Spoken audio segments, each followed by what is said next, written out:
Hello students, कैसे हो सभी लोग। उम्मीद करता हूँ कि सभी खुश होंगे, मौज मस्ती में होंगे। लास्ट क्लास में हमने कोची रूट टेस्ट के ऊपर कुछ एग्जांपल्स कर लिए थे और एक्सरसाइज जो थी हमारी 10C, इसके सारे के सारे एग्जांपल्स हमने कर लिए थे। अब 10C के क्वेश्चंस करना बाकी है। आप लोगों ने 10C के क्वेश्चंस की प्रैक्टिस की होगी, मैं ऐसा उम्मीद रखता हूँ आप लोगों से। और जैसा कि मैंने बताया था कि आप लोगों को मैं क्वेश्चन नंबर 5 बता दूंगा, यहाँ पर सोल्व करवा दूंगा, क्योंकि ये यूनिवर्सिटी के एग्जाम में आया हुआ है एक बार। ठीक है, ओके, आगे बढ़ते हैं हम। क्वेश्चन नंबर है इसका 5, 10C का 5 है और एग्जाम्पल है हमारे पास, सॉरी क्वेश्चन है हमारे पास कि इसके कन्वर्जेंस की बात करनी है आपको। कन्वर्जेंट होगा कि डाइवर्जेंट होगा, ये क्या होगा। सीरीज दे रखी है n+1/n की पावर n+1 माइनस n+1/n की पावर -n, ये हमें दे रखा है। देखना सॉल्यूशन, सीरीज की वैल्यू हमें क्या दे रखी है, ये दे रखी है। इसका मतलब मैं क्या बोलूँगा, series xn is equal to series n+1/n की पावर n+1 माइनस n+1/n और कंप्लीट की पावर -n। तो यहाँ से बताना समेशन तो समेशन की जगह और xn की जगह पूरा पूरा ये है क्या, तो मैं बोलूँगा हाँ xn मतलब nth टर्म, nth टर्म क्या बनेगी हमारे पास n+1/n की पावर n+1 माइनस n+1/n और कंप्लीट की पावर कितनी -n। ये हमारे पास xn बना है। अब कोची या फिर कोशी रूट टेस्ट क्या है हमारे पास बताना।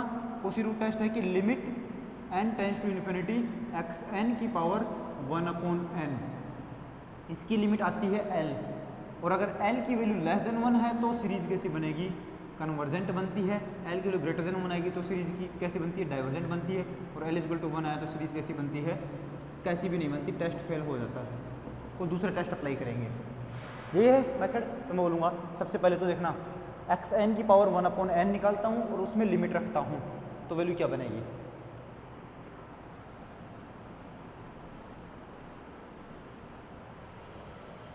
यहाँ पर मैं xn to the power 1/n find out करता हूँ, तो वैल्यू क्या बनेगी, xn तो क्या है ये n+1/n to the power n+1 minus n+1/n की पावर -n और इसकी पावर कितनी 1/n। देखना n से n कैंसिल आउट हो जाएगा, क्योंकि पावर की पावर जो होती है वो मल्टीप्लाई होती है। तो वैल्यू हमारे पास क्या बनेगी finally, xn to the power 1/n is equal to बनेगा n+1/n की power n+1 minus n+1/n to the power 1 और इस कंप्लीट की पावर -1। तो क्या बनेगा xn to the power 1/n is equal to 1/n+1/n to the power n+1 minus n+1/n। यही बनेगा क्या हमारे पास फाइनली, बिल्कुल यही बनेगा हमारे पास फाइनली। अब मैं आगे बढ़ता हूँ और वैल्यू निकालता हूँ, देखना क्या हमारे पास क्या मिलेगा। यहाँ से डायरेक्ट लिमिट लगाता हूँ तो वैल्यू क्या बनेगी, limit n tends to infinity xn, बोलना क्या बनेगा, limit n tends to infinity 1/xn to the power 1/n है। ओके, इसमें लिमिट लगेगी तो वैल्यू क्या बनेगी, n+1/n to the power n+1 minus n+1/n। सही है क्या, ओके। अब देखना हमारे पास n टेंड्स टू इन्फिनिटी लगाऊंगा, इन्फिनिटी अपॉन इन्फिनिटी अनडिटरमिनेंट हो गया। अब ये भी अनडिटरमिनेंट है, तो मैं बोलूँगा जब इन्फिनिटी अपॉन इन्फिनिटी वाला केस बनता है तो हम किसी को बाहर निकाल लेते हैं, तो इन्फिनिटी बन रहा है उसको बाहर निकाल लेते हैं। तो वैल्यू क्या बनेगी, limit n tends to infinity, यहाँ से देखना 1/, क्या कॉमन लूँ मैं यहाँ से n टू दी पावर, या तो पहले देखना n+1 है, यहाँ पर भी n+1/n है, तो n+1 कॉमन आ जाएगा, क्या देखो ना n+1/n कॉमन आया, तो यहाँ पर तो क्या बचेगा, यहाँ पर से एक पावर तो चलेगी बाहर और एक क्या बचेगा n+1/n to the power n बचेगा और माइनस का 1, यही बनेगा क्या, बिल्कुल यही बनेगा। अब हमारे पास यहाँ से वैल्यू निकाल लेता हूँ, ऊपर नीचे से वैल्यू बनेगी limit n tends to infinity 1/, कौन बन रहा है, इन्फिनिटी अपॉन इन्फिनिटी ये बन रहे हैं, तो यहाँ से n बाहर ले लो, तो एक को n बाहर लिया तो अंदर क्या बनेगा 1+1/n अपॉन में ये n रखा हुआ है इनटू यहाँ से क्या बनेगा, यहाँ से वैल्यू बनेगी n to the power n, बाहर अंदर क्या बनेगा 1 + 1 upon n to the power n, upon नीचे n to the power n है ऑलरेडी ही, और माइनस का 1, यही बनेगा कि हमारे पास फाइनली यही बना है। अगर n to the power n से तो n to the power n कैंसिल, n से n कैंसिल, तो हमारे पास क्या बचा है वो लिख लेते हैं हम इधर।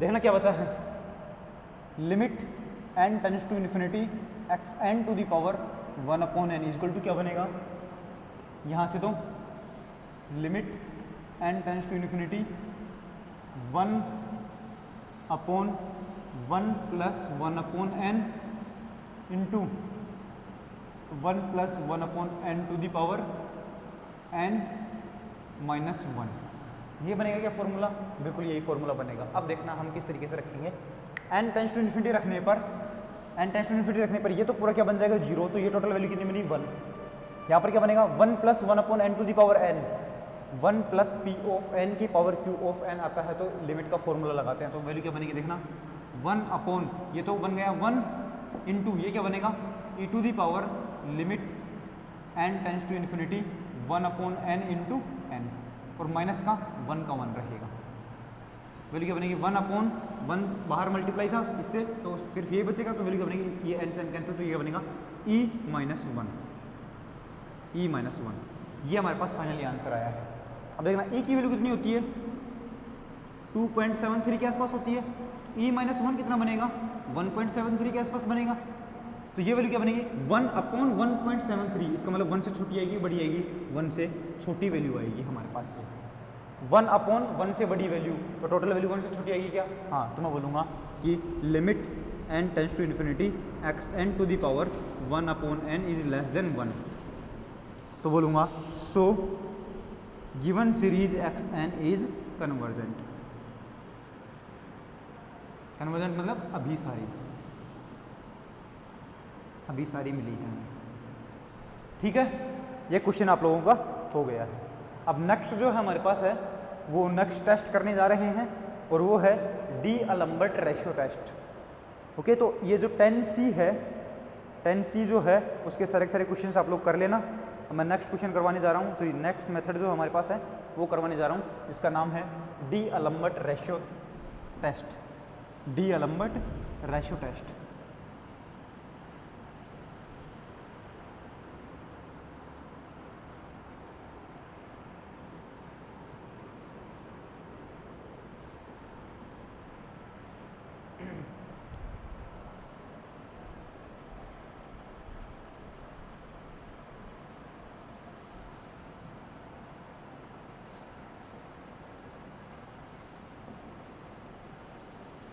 हिंदी में इसको बोलते हैं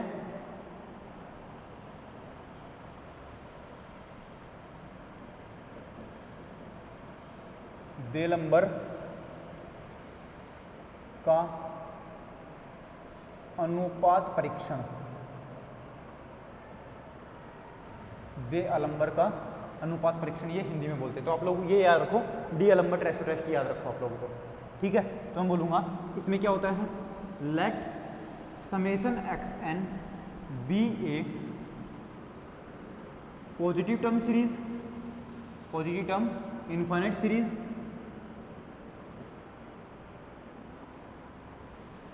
and limit n tends to infinity x N upon x N plus 1 की वैल्यू क्या आती है, L आती है। मैं बोलूँगा then first if L is greater than 1 then series x N is convergent.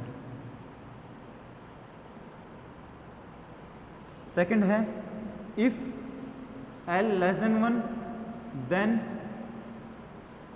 Series x N is divergent.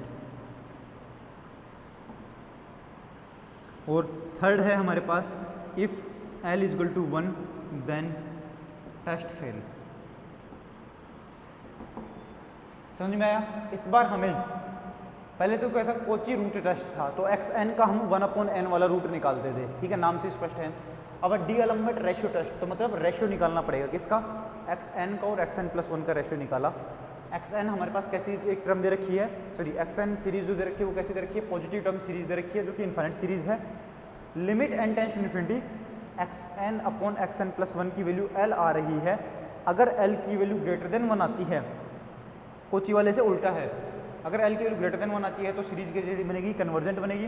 L की value less than 1 आती है तो कैसे बनेगी, डाइवर्जेंट बनेगी। और अगर एल इक्वल टू 1 आया तो टेस्ट फेल हो जाएगा। हिंदी में लिख लेना इधर, यदि समेशन एक्स एन एक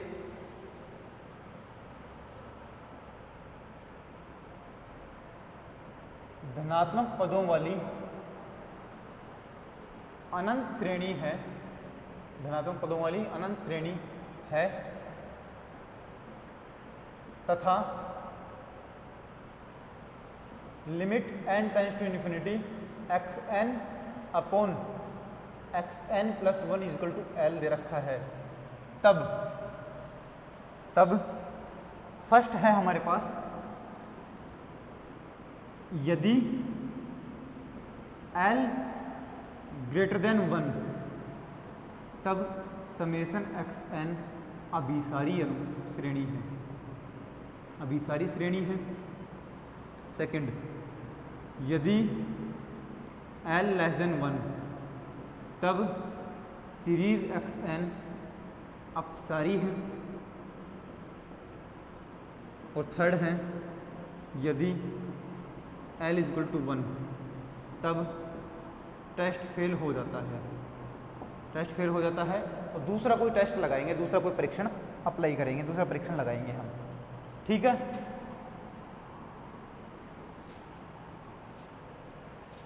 ओके, अब देखना, हमें कोई भी सीरीज दे रखी होगी उसमें एनवा पद निकालना है। एनवा पद क्या बनेगा, एक्स एन बनेगा, और एक्स एन प्लस 1 निकालूंगा, एन प्लस 1 वाला पद निकालूंगा। एनवा पद निकाला और एन प्लस 1 वाला पद निकाला। कैसे निकालूंगा, अगर मैंने एनवा पद निकाल दिया है तो एनवा पद में जहाँ जहाँ पर एन है वहाँ पर एन प्लस 1 रख दूंगा, तो एन प्लस 1 वाला पद मिल जाएगा क्या, बिल्कुल मिल जाएगा।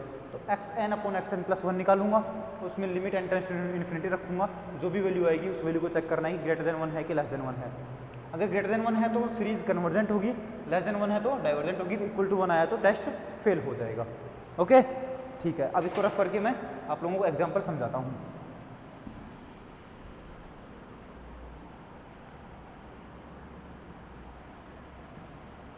Example number 1,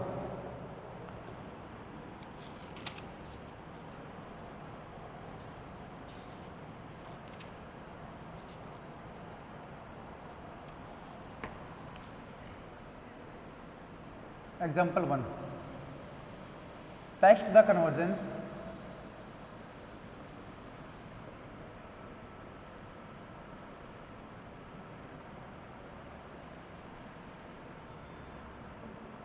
of the following series. निम्न श्रेणी के अभिसरण का परीक्षण कीजिए। निम्न श्रेणी के अभिसरण का परीक्षण कीजिए। उसमें है summation under root 2 to the power n minus 1 upon 3 to the power n minus 1। ये आप लोगों को क्या दे रखा था, एक सीरीज दे रखी थी। तो इस सीरीज के कन्वर्जेंस के बारे में आप लोगों को बात करनी है। तो देखते हैं कन्वर्जेंस हमें किस तरीके से चेक करनी है। ये हमारे पास वैल्यू है, तो मैं बोलूँगा क्या, सॉल्यूशन।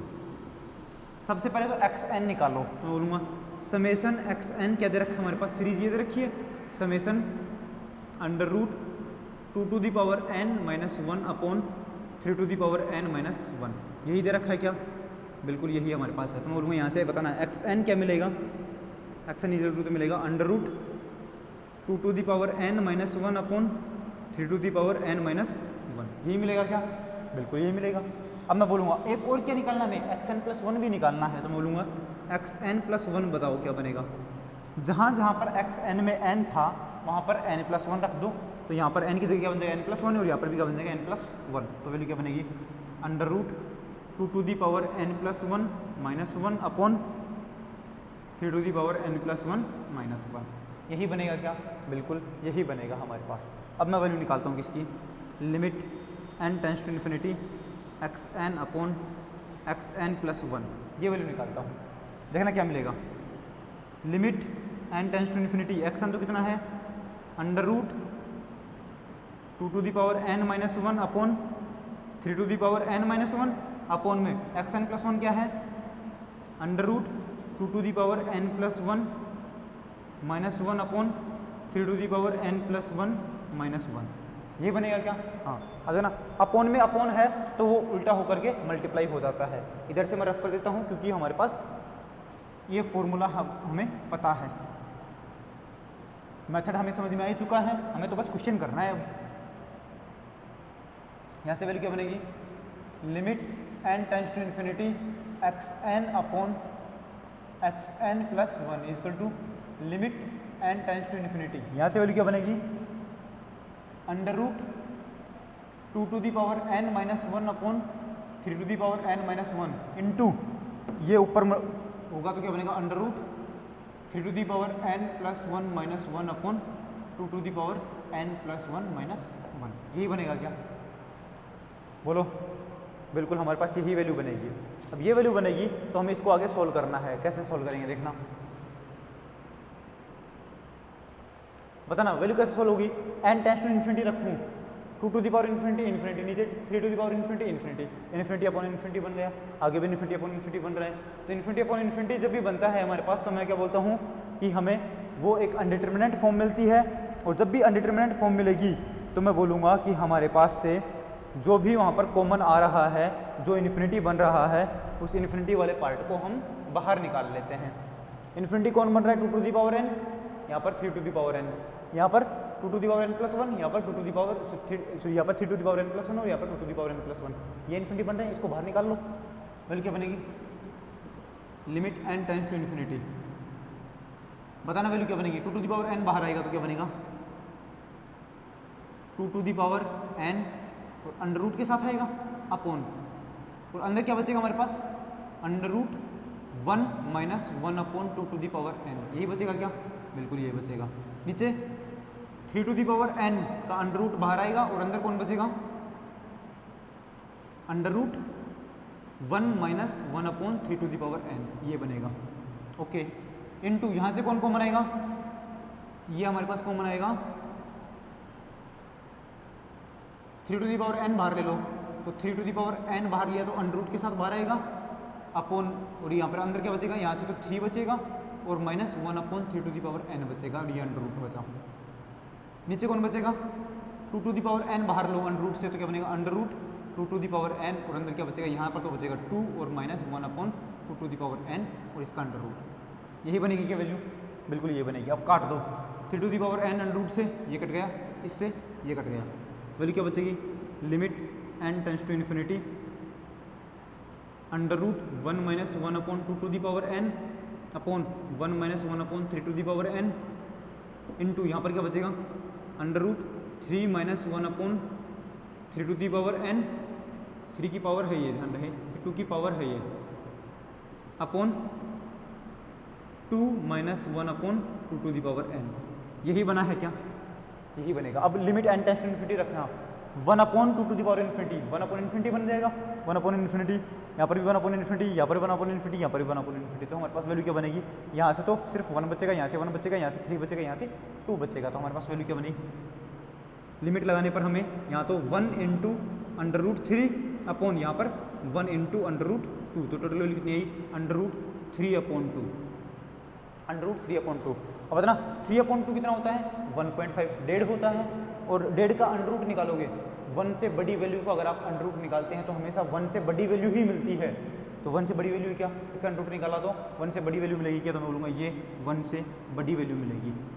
हमारे पास लिमिट xn अपॉन xn+1 की वैल्यू कितनी आई है अंडर रूट 3 अपॉन 2 आया, जो 1 से बड़ा है, l वैल्यू आई है, l की वैल्यू 1 से बड़ी है, तो कैसा है कन्वर्जेंट है, तो मैं बोलूँगा यहाँ पर so limit n tends to infinity xn upon x N plus one is greater than one, तो क्या बनेगा? So by D अलम्बर्ट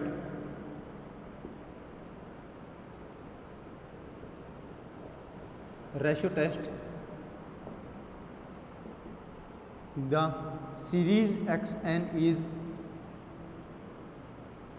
convergent. Convergent मतलब अभिसारी, कन्वर्जेंट मिलेगी। ठीक बात है, ओके। तो ये हमारे पास एक एग्जांपल था। आई होप, मैं उम्मीद रखता हूँ कि आप लोगों को ये समझ में आ गया होगा। तो मैं फिर आगे एग्जांपल बढ़ाऊँ, आगे बढ़े एग्जांपल लेकर के। ठीक है, तो एग्जांपल नंबर 2 करते हैं। अब एग्जांपल नंबर 2 करते हैं।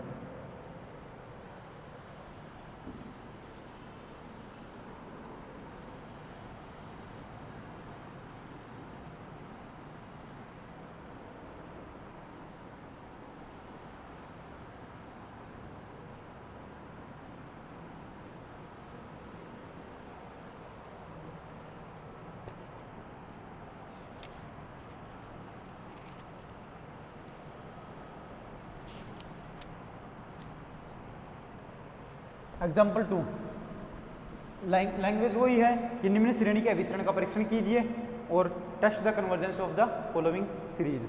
सीरीज हमारे पास दे रखी है 1 plus x upon 2 plus x square upon 5 plus x की power 3 upon 10 plus so on plus x to the power n upon n square plus 1। ये हमारे पास बनेगा और इसके आगे भी हमारे पास बढ़ता जा रहा है। ठीक है, ओके। अब देखना, ये हमारे पास क्या है? एक सीरीज है। मैं बोलूँगा सॉल्यूशन समेशन एक्स एन क्या बना है हमारे पास? 1 plus x upon 2 plus x square upon 5 plus x की power 3 upon 10 plus so on x to the power n upon n square plus 1। ये क्या? और आगे भी वैल्यू बढ़ती चली जा रही है। अभी देखना, ये देखो 1 है, उसके अलावा सब में एक्स एक्स एक्स एक्स है। तो मैं क्या बोलूँगा? इसका मतलब है कि ये देखो, इस फर्स्ट टर्म जो है इसको हटा दो, क्योंकि हमें पता है अगर आप लोगों ने कुछ फाइनाइट टर्म हटा दी हैं या कुछ फाइनाइट टर्म एक्स्ट्रा जोड़ दी हैं तो भी सीरीज की कन्वर्जेंस के ऊपर फर्क नहीं पड़ता है। आप अगर इसको साथ में रख करके सीरीज निकालोगे तो भी कन्वर्जेंट आई है, ठीक है। अगर इसको रख रखा है और कन्वर्जेंट आई है तो अगर आप इसको हटा दोगे तो भी कन्वर्जेंट ही मिलेगी। अगर आप लोगों ने इसको रख रखा है और डाइवर्जेंट मिल गई है तो अगर आप इसको हटा दोगे तो भी डाइवर्जेंट मिलेगी। इसका मतलब अगर आप लोगों ने कुछ फाइनाइट टर्म्स हटा दी हैं या फाइनाइट टर्म जोड़ दी हैं तो सीरीज की कन्वर्जेंस के ऊपर कोई फर्क नहीं पड़ता है, वो जैसे पहले थी वैसी की वैसी ही रहेगी। तो मैं बोलूँगा इसको छोड़ देता हूँ और उसके बाद x1 ये x1 है, ये x2 x3 x4 xn, तो xn क्या बनेगा हमारे पास? x to the power n upon n square plus 1। तो मैं बोलूँगा हेयर या यहाँ बताना एक्स एन इक्वल टू क्या मिला? X to the power n upon n square plus 1। ये हमें क्या मिला है? एक्स एन मिला है। अब एक्स एन ये मिला है तो मैं बोलूँगा कि अब हमें क्या चेक करना है? एक्स एन प्लस 1 चेक करना है। तो एक्स एन प्लस 1 चेक करते हैं। आप बोलोगे सर कोची रूट टेस्ट क्यों नहीं लगा रहे हैं? कोची रूट टेस्ट के लिए हमें क्या चाहिए? एक्स की पावर में n चाहिए था और यहाँ पर भी पावर में n चाहिए था। तो यहाँ पर तो पावर में n है लेकिन यहाँ पर तो पावर में n है ही नहीं, तो आप कोची रूट टेस्ट लगाओगे तो ज़्यादा बड़ा बन जाएगा क्वेश्चन। तो हम क्या बोलेंगे? नॉर्मल टेस्ट लगाओ। फिर तो बोलूँगा एक्स एन प्लस 1 निकालना है, तो जहाँ जहाँ पर एक्स एन में n था वहाँ पर क्या रख दूंगा? n प्लस 1 रख दूंगा। तो वैल्यू क्या बनेगी? X to the power n plus 1 upon में n की जगह n प्लस 1 का स्क्वायर प्लस 1। तो वैल्यू कितनी बनेगी? X N plus 1 is equal to x to the power n plus 1 upon ये क्या बनेगा? n स्क्वायर, ये फिर आप इसको ये रहने दो n प्लस 1 का होल स्क्वायर ही रहने दो, है ना? ठीक है। अब मैं बोलूँगा limit n tends to infinity x N upon x N plus 1 लगाते हैं तो वैल्यू क्या बनेगी? Limit n tends to infinity x n क्या है? ये रहा x to the power n upon n square plus 1 upon में एक्स एन प्लस 1 ये रहा x to the power n plus 1 upon n plus 1 का होल स्क्वायर प्लस 1। यही बनेगा क्या? हाँ, उल्टा करके लिखा जाएगा तो क्या बनेगा हमारे पास?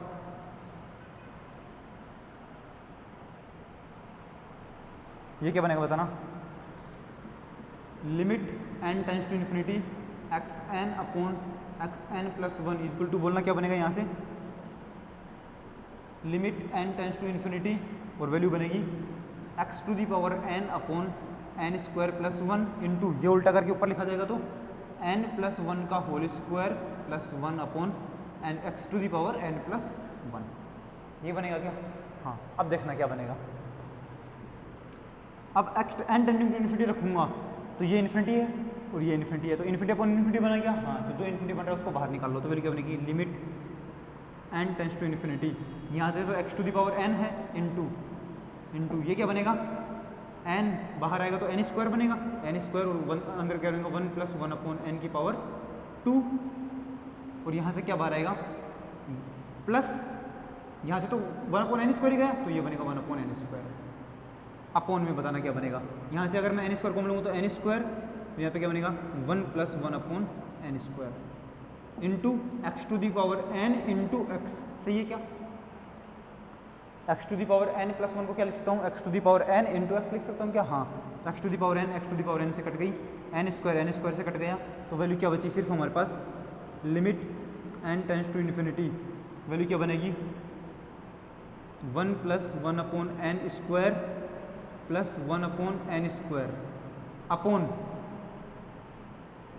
One plus one upon n square into x, सही है। अब इसमें लिमिट लगाना, limit N tends to infinity रखूंगा तो ये जीरो, तो यहाँ पर सिर्फ वन बचेगा और यहाँ पर भी सिर्फ वन बचेगा और एक एक्स बचेगा, तो वैल्यू कितनी आई हमारे पास finally, limit N tends to infinity x N upon x N plus one equal to क्या बनेगा, सिर्फ बचेगा वन अपॉन एक्स, क्या बनेगा वन अपॉन एक्स। अब बताओ, limit N tends to infinity x N upon x N plus one की value क्या आती है, एल आती है, इसका मतलब एल वैल्यू क्या आई, वन अपॉन एक्स आई है, तो मैं बोलूँगा कि if L is equal to one upon x greater than one then series x N is convergent. If L is equal to one upon x दे रखा है, वो अगर लेस देन वन आया then summation x N is divergent. अगर ना यहाँ पर वन अपॉन एक्स की वैल्यू ग्रेटर देन वन है तो एक्स को इधर भेजूंगा तो क्या बनेगा, एक्स लेस देन वन, तो मैं बोलूँगा कि अगर वन अपॉन एक्स की वैल्यू ग्रेटर देन वन आती है, मतलब एक्स की वैल्यू अगर लेस देन वन आती है तो हमें क्या मिलेगा, कन्वर्जेंट मिलेगा। और यहाँ से देखना एक्स को इधर भेजूंगा तो क्या बनेगा, x is greater than one, तो क्या बनेगा x is greater than one. X less than one पर तो क्या मिलेगा आपको, कन्वर्जेंट मिलेगा, एक्स ग्रेटर देन वन पर क्या मिलेगा, डाइवर्जेंट मिलेगा। And if L is equal to one upon x is equal to one then क्या मिलेगा, एक्स इजक्वल टू क्या मिलेगा, वन मिलेगा। मैं बोलूँगा टेस्ट फेल हो जाएगा, टेस्ट फेल हो जाएगा। एक्स लेस देन वन के लिए कन्वर्जेंट है, एक्स ग्रेटर देन वन के लिए डाइवर्जेंट है, एक्स इजक्वल टू वन पर टेस्ट फेल हो गया। तो जहाँ पर टेस्ट फेल हो जाता है वहाँ पर हम कोई दूसरा टेस्ट लगाते हैं। दूसरा टेस्ट कैसे लगाऊंगा, एक्स लेस देन वन पर पता है कि आपको कन्वर्जेंट है, एक्स ग्रेटर देन वन पर पता है क्या डाइवर्जेंट है, सिर्फ एक्स इजक्वल टू वन पर नहीं पता, तो मैं बोलूँगा एक्स इजक्वल टू वन पर हमारे पास एक्स एन की वैल्यू क्या आएगी, एक्स इजक्वल टू वन पर हमारे पास एक्स एन की वैल्यू क्या बनेगी, one upon n square plus one बनेगी, क्योंकि एक्स की जगह वन लिख दूंगा, ठीक है। तो क्योंकि एक्स इजक्वल टू वन के लिए ही नहीं पता है मेरे को, तो मैं बोलूँगा for x is equal to one, x is equal to one के लिए बताना एक्स एन क्या मिलेगा हमें, एक्स एन था x to the power n upon n square plus one, यहाँ पर एक्स की जगह क्या लिखूंगा, वन लिखूंगा, तो क्या वैल्यू बनेगी one upon n square plus one. ये हमारे पास एक्स एन आया है। अगर आप लोग इसमें डायरेक्ट लिमिट लगाओगे, तो क्या बनेगा, वन अपॉन इन्फिनिटी जीरो बन जाएगा। अगर limit N tends to infinity x n की वैल्यू जीरो आती है तो हम कुछ नहीं कह पाते हैं, मतलब ये टेस्ट भी फेल हो जाएगा। फिर मेरे को दूसरा टेस्ट सोचना है क्या, कि यहाँ पर मैं अगर एन स्क्वायर कॉमन ले लूँ तो वन अपॉन एन स्क्वायर अलग आ जाएगा क्या हमारे पास, तो उस तरीके से सोचता हूँ मैं, देखना।